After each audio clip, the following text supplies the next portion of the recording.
¿Qué tal? ¿Cómo les va? Bienvenidas, bienvenidos. Estamos iniciando una emisión más de Impacto Económico a través de la señal de Telesur. Mi nombre es Daniel Rosas, como siempre a nombre de este gran equipo le doy la más cordial bienvenida y vamos a comenzar con los titulares del día de hoy. En América Latina, el sector industrial de Argentina atraviesa momentos críticos. En contexto, veremos cómo los carnavales influyen en la economía global. Y en nuestro bloque 360, ciudadanos de la Unión Europea sufren más por las sanciones impuestas a Rusia que la población rusa. De todo esto y más hablamos el día de hoy.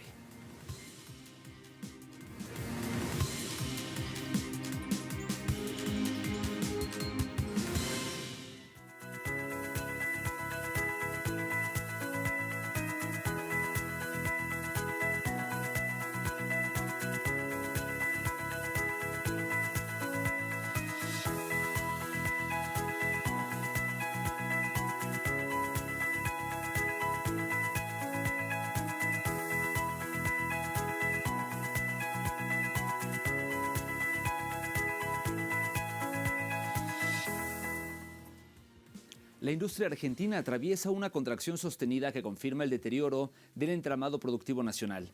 Según datos oficiales, el uso de la capacidad instalada cayó en diciembre al 53,8%, el nivel más bajo en 21 meses, profundizando una tendencia que mantiene al sector operando cerca de 10 puntos por debajo del 2023. Más del 75% de las ramas industriales registra retrocesos interanuales, mientras actividades como la refinación de petróleo alcanzan 87,1% de utilización, sectores estratégicos como la metalmecánica apenas llegan al 38,9% y la industria automotriz al 31,2%.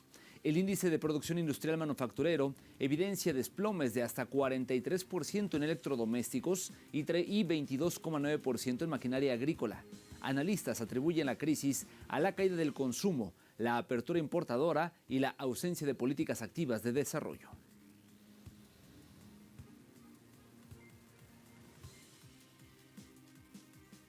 Por otro lado, el gobierno de Brasil anunció una inversión de 131,9 millones de reales, equivalentes a 26 millones de dólares, para fortalecer y ampliar la red pública de salud en 11 municipios de Espíritu Santo. Estos sectores fueron afectados por el colapso de una presa en Mariana en 2015, considerada una de las mayores tragedias ambientales del país. Los recursos provienen de un acuerdo judicial suscrito en el marco del nuevo acuerdo de Río 12 con las empresas responsables. El ministro de Salud, Alexandre Padilla, explicó a Agencia Brasil que el plan contempla un hospital en Colatina, centros psicosociales y refuerzos de laboratorio estatal.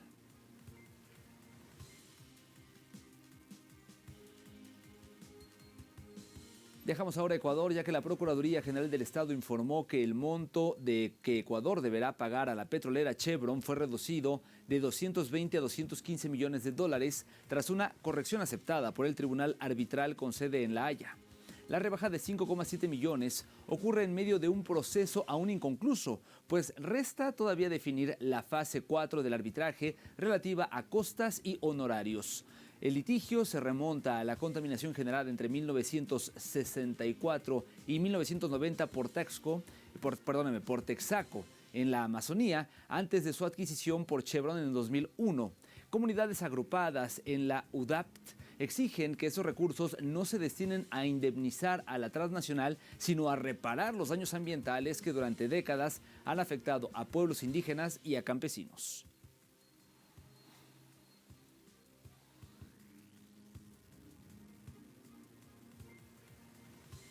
Por otro lado, Cuba proyecta sembrar 200.000 hectáreas de arroz en 2026 como parte de su estrategia para fortalecer la soberanía alimentaria y reducir la dependencia de importaciones. El programa, impulsado por el Grupo Empresarial Agrícola y divulgado por Granma, abarcará territorios clave como Pinar del Río, Sancti Spiritus y también Granma, con 61.035 hectáreas previstas en la campaña de frío y 138.965 en la de primavera. La meta representa un salto significativo respecto a 2025, cuando se sembraron 122.990 hectáreas, superando el plan inicial de 100.000.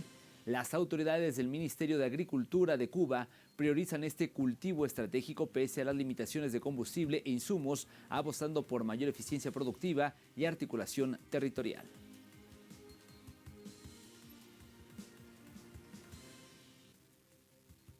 En Nicaragua, un ambicioso proyecto de saneamiento en Tipitapa beneficiará a 10.000 familias con la instalación de cerca de 100 kilómetros de tuberías, 1.500 manjoles y también varias estaciones de rebombeo.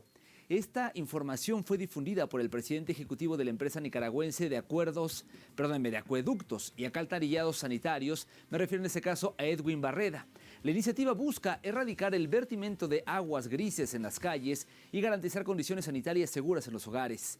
El plan se articula con la ampliación de la planta de tratamiento de Managua y la extensión de alcantarillado en Ciudad Sandino como parte de la recuperación del lago de Managua. Según las autoridades, la cobertura nacional de saneamiento pasará de 30% en 2007 a casi 60% para el cierre del 2026, consolidando avances en salud pública y protección ambiental.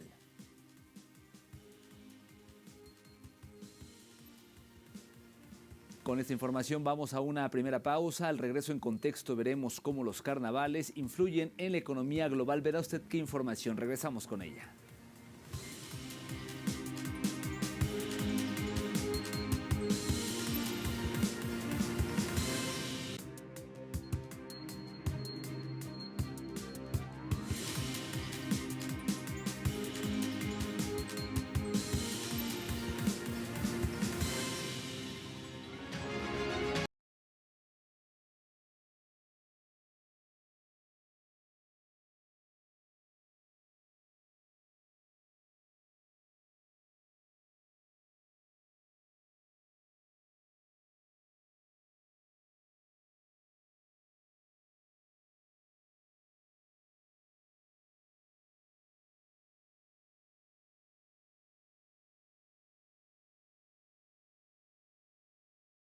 Económico, momento de abrir este espacio de análisis. Mire, el carnaval es una festividad que tiene un gran impacto económico a nivel global.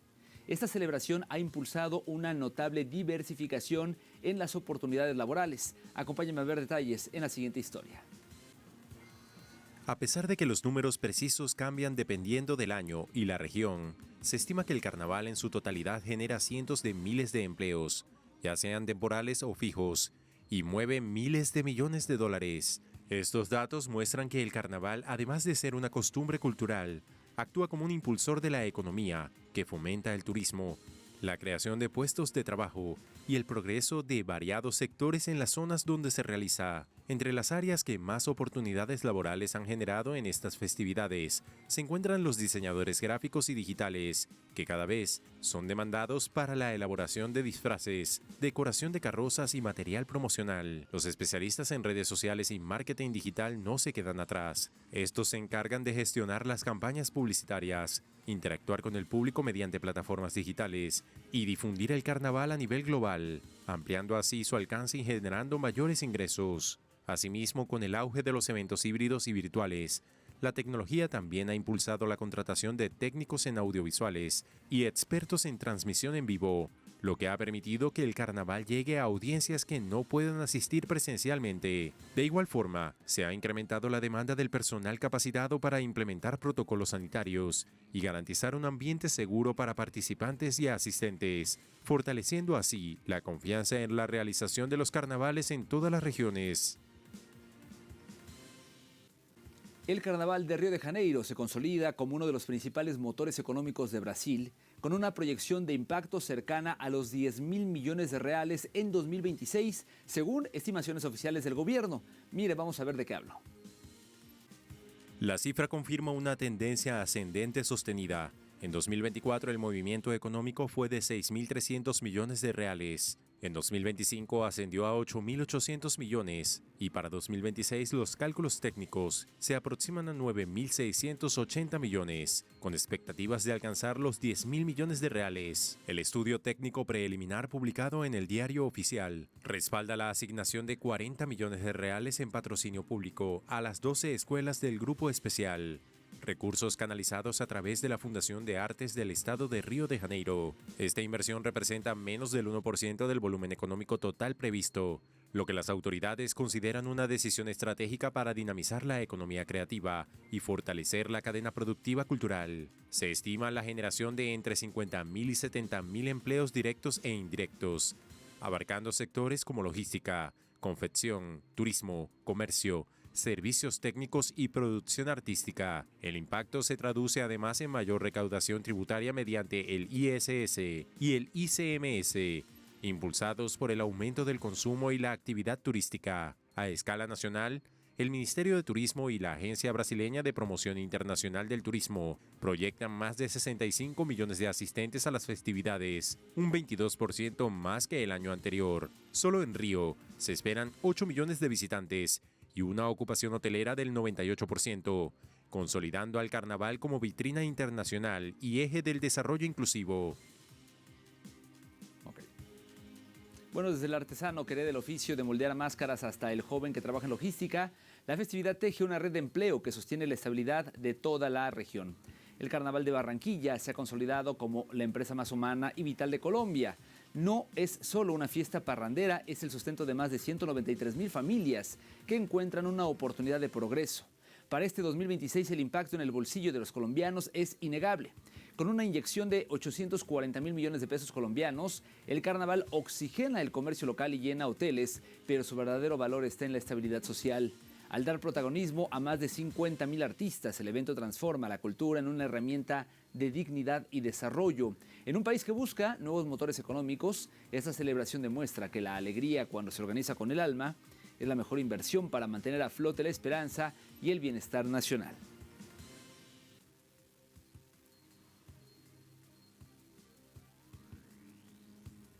Un dato demoledor: planificar 4 días de descanso en este carnaval se ha transformado en un rompecabezas angustiante, pero para las familias argentinas.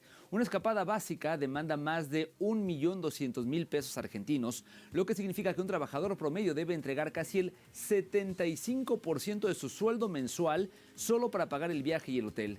Bajo la gestión del presidente Javier Milei, el derecho al ocio se ha convertido en un lujo prohibitivo, dejando a la clase media atrapada entre ingresos congelados y costos de vida que no dan tregua.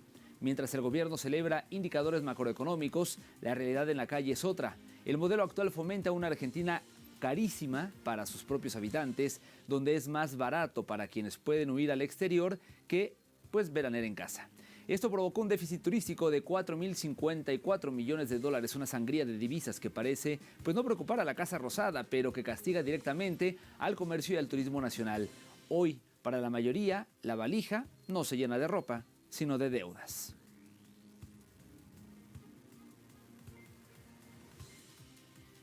Vamos ahora a una segunda pausa. Al volver en nuestro espacio 360 hablaremos de los ciudadanos de la Unión Europea que sufren más por las sanciones impuestas a Rusia que de lo que sufren los propios rusos. Así que volvemos con esta y más información. No se vaya.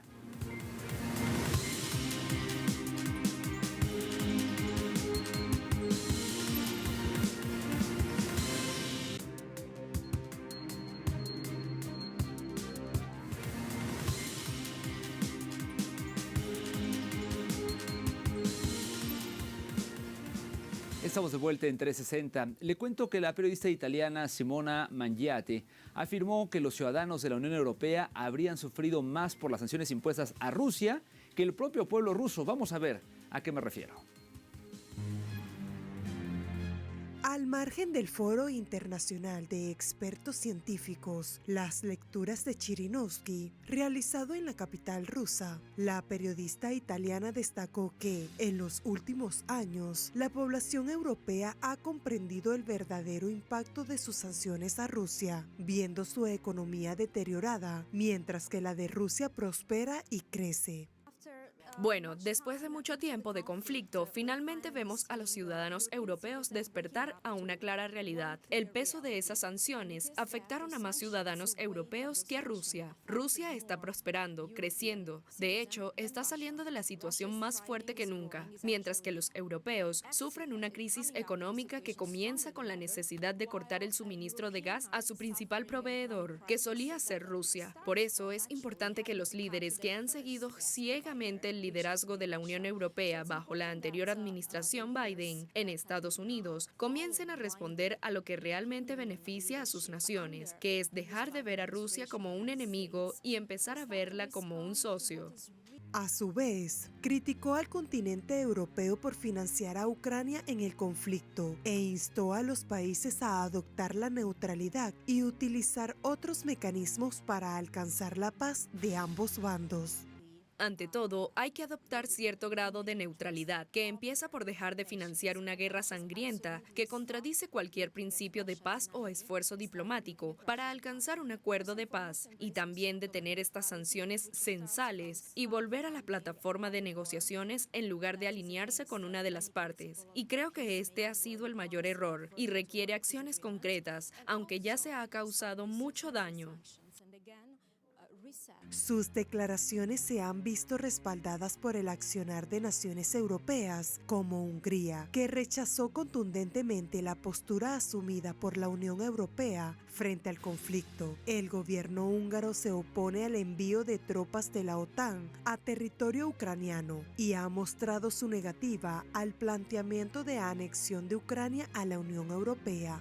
Una reciente encuesta de opinión pública realizada por el think tank húngaro SZSB destacó que del 100% de los encuestados, el 69% de los europeos rechaza la idea de enviar soldados a Ucrania, mientras que el 51% se opone al envío de armas. En Hungría, Bulgaria y Eslovenia, más del 80% de los encuestados se oponen a la intervención militar. Un panorama que muestra la erosión del apoyo hacia el conflicto y la creciente postura en la que rechazan ser arrastrados a un conflicto por los intereses geopolíticos de otros actores.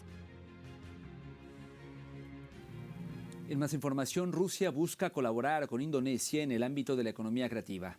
El director del Departamento de Cooperación Económica Multilateral y Proyectos Especiales del Ministerio de Desarrollo Económico de Rusia afirmó que esto podría ser posible dada la existencia desde 2024 de un ministerio exclusivo de economía creativa en el país asiático, así como la contribución de las industrias creativas al Producto Interno Bruto de Indonesia, mismo que supera los 25.000 millones de dólares y la presencia del 18% de la fuerza laboral total del país en este tipo de industrias. Las dos naciones se encuentran elaborando un memorando para respaldar la cooperación bilateral en el sector creativo compuesto por el desarrollo de videojuegos, la moda, el cine, la animación y el contenido audiovisual. Y para este año, la cuarta Conferencia Mundial de Economía Creativa, a realizarse el 4 de octubre en Indonesia, servirá de entorno fundamental para el fortalecimiento del diálogo entre los dos países sobre la economía creativa y el futuro de su cooperación en el sector.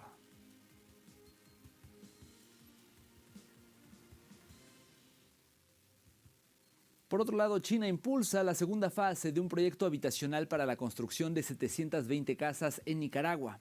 El portal CGTN en español reseñó que en Managua se inauguró la segunda fase del proyecto habitacional Nuevas Victorias, que se ejecuta en cooperación entre China y Nicaragua. En el acto de inauguración, el asesor presidencial en Comercio y Cooperación Internacional, Laureano Ortega, afirmó que la cooperación de la nación con China se extiende más allá de los proyectos habitacionales, presentándose en áreas para el desarrollo económico y social de Nicaragua. Según las autoridades, esta segunda fase tendrá una duración aproximada de 20 meses y estará a cargo de una empresa china. El proyecto Nuevas Victorias contempla la edificación de viviendas con las condiciones necesarias para garantizar el bienestar, la seguridad y la calidad de vida de sus residentes, y la misma plantea la construcción de 12.034 viviendas en 84 municipios del país centroamericano.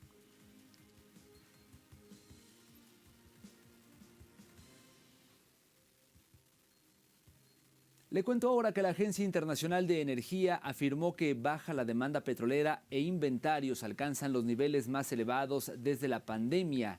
En su más reciente reporte, la agencia indicó que estima un aumento de la demanda de 850,000 barriles diarios este año, cifra inferior a los 930,000 barriles diarios pronosticados en su reporte de enero.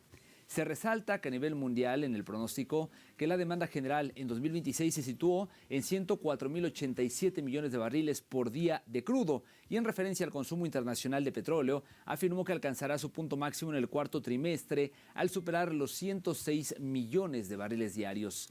Para diciembre de 2025, las cifras mostraron un aumento de 37 millones de barriles en los inventarios mundiales de petróleo, factor que eleva la acumulación de existencias en 2026 a 477 millones de barriles, equivalentes a una oferta de 1,3 millones de barriles diarios. La agencia afirmó que este nivel de inventarios se observó por última vez durante la pandemia de 2020 y sobre la OPEP. La agencia supone, mejor dicho, sobre la OPEP+, la agencia supone que mantendrá su plan de producción actual, que de cumplir se generaría un superávit de oferta de 3,7 millones de barriles por día.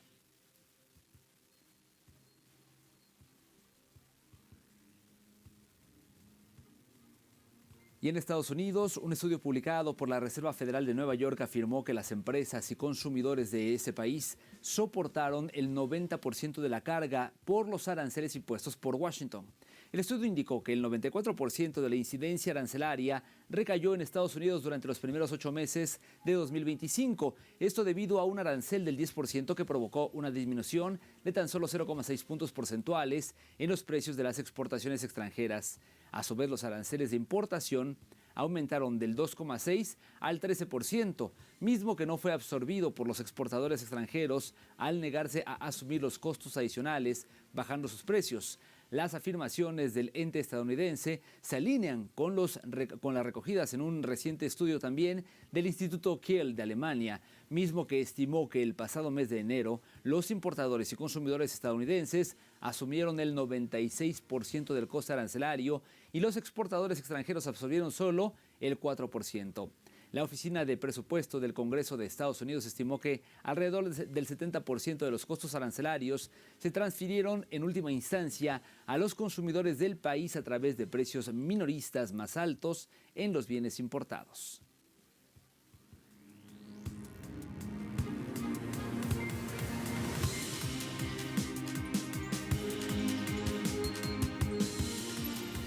Vamos a revisar cómo se encuentran ahora los precios del petróleo. Iniciamos como todos los días con el intermedio de Texas, el WTI, que marcó un precio de $62.63, una disminución de 21 centavos de dólar. En el caso del barril del Brent, el de referencia en Europa, le cuento ahora que su precio se ubicó en los $67,47. Esto representa una caída de 5 centavos de dólar. Finalmente vamos a revisar cómo se encuentran los precios del crudo promediado por la OPEP. En este caso tuvo una caída de 46 centavos de dólar al ubicar su precio en $68.06.